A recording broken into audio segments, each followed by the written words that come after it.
The crazy stuff keeps getting worse, people.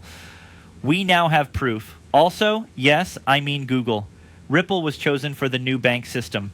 We have proof. You should watch this video all the way through. You already know what to do. Give it a thumbs up and join. But before we talk about anything else, I need to show you the XRP price picture again. This is how you keep your feelings in check and figure out where prices might go. You won't be scared when it happens. It's not a guess. You're telling us that RIP told us this. I'm not scared. You can say, I'm not scared, since you shouldn't be. Look, your first arrow is here. We told you about the 160 area. It has been broken into. We told you that level 130 was the next one. That's it. That's the range. That is the battleground. We don't need to act like it's hard. Now, look at the RSI every day. Very much overdone, about 27 years old. That is a record low for XRP. That's not a lie. That's how it works. As soon as an asset is pinned down like that, it usually goes up because the bears lose their steam. Sellers get worn out. This will all be over and over again when it's over, and I promise you I'll hear something within the next month. It will feel like this never happened. One day, everything is a mess. The chart snaps back the next day, and everyone acts like nothing happened. When XRP goes back to $2 and then $3, everyone goes crazy and yells, "Holy crap, it's altcoin season. Hold on tight. Don't move, let's start." This man is well known to everyone. The former SEC official that everyone loves. Former employee of the SEC. We'll say that, right? Mr. Brown's paper bag by himself, that means something to you. They go out and eat a nice meal. This is how they tap him under the table. When he looks under, he sees a brown paper bag full of money. This makes him say something he shouldn't have. The classic setup comes next. Fraud is being talked about. Are you seeing a lot of fraud? He then goes on to talk about how people disguise business opportunities as tokens, lying, and other bad things.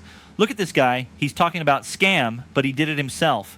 People forget this part. Staff at the SEC told him not to go on stage and do the whole free pass dance for Ethereum. We're not going to let it off the hook. What does he do? I will do whatever it takes. It doesn't bother me. He had to do it. That's the reason he did it.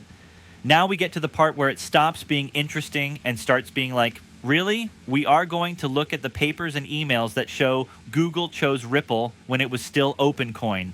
And this tech was going to be used. Take XRP. Do you really believe that changed? It didn't happen, of course. It was late, people. Afternoon. This is how I'm going to say it. I've never been so sure about a coin. Everything is beginning to make sense, so it doesn't matter what the price does now. This is why XRP has been slowed down for so long. It wasn't just happen. It wasn't the market. It was organized stories and coordinated pressure. Things are beginning to fit together. Here's what we see now, and I want you to notice the frame. People say that Google would have used OpenCoin more than 10 years ago if Jeffrey Epstein and Austin Hill hadn't tried to kill off its competitors to protect Bitcoin. After that, the text is shown. They show it and say, this email proves it. Ripple was chosen by Google. Google chose XRP. They were going to use it and accept it. It gets worse after that. They connect it to the top powers from around the world, the banking leaders, the private islands, and the powers that be. This is the argument they're trying to make you believe. If Google picks Ripple or OpenCoin and starts sending money around the world with XRP, it will cause a huge shift. Google is followed by many. Once Google pulls the switch, Amazon, Alipay, big banks, and governments will all join. Bitcoin will no longer be the main topic of conversation. That's what they say. It would have caused a run on Bitcoin. Then they talk about a sender whose name was deleted who told Epstein that Google wants to connect their digital wallets to OpenCoin so that payments can be made in Africa. After that, they show another part that talks about how Africa's internet is mostly becoming mobile. And they quote Eric Schmidt, the executive chairman of Google, as saying that the company wants to build infrastructure in Kenya and all over Africa using weather planes and Wi-Fi blimps. You already know where they're going next.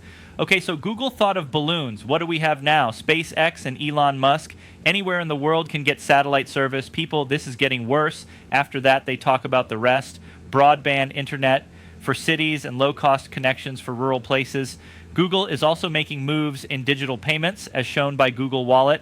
Then they talk about how Google Ventures invested in OpenCoin and how it is a digital ledger system that is like Bitcoin. And this is what they found. Ripple was chosen more than 10 years ago. Ripple is right about everything they've said. XRP is at the center of everything they do. They're not telling lies. Google is still on board. Everything was held up. Then they move on to politics and officials. First Jay Clayton, then Bill Hinman, and finally Gary Gensler. They say that there was planning and timing. Gensler shows up in 2018 and is linked to the Warren wing in their story. Then they link dates to Hinman's 2018 speech and the SEC's stance of being an investigator.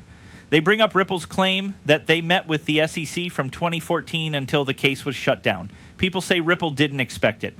Then the emails with Epstein's story are used as the missing reason for why Google's rollout didn't happen.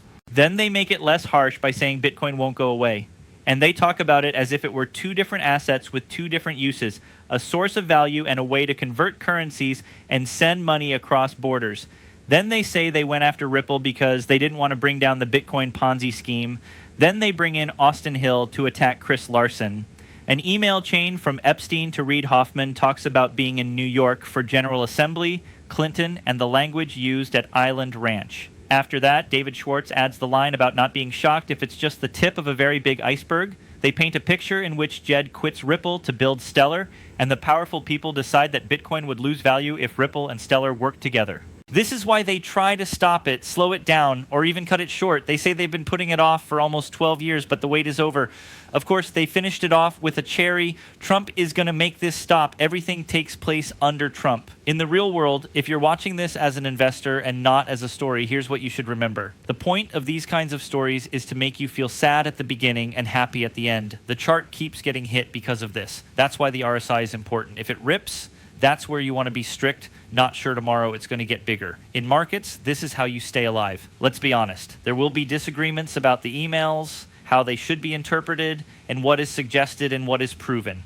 That's okay. To make money, you don't have to marry every part of the story. You can win if you have a plan, stick to your levels, handle risk well, and get to what counts first. Adoption, ways to get cash, clear rules, and the organization of the market. No matter if you like Ripple or not, you can't dismiss this. They have been building for a long time and have made all the right links.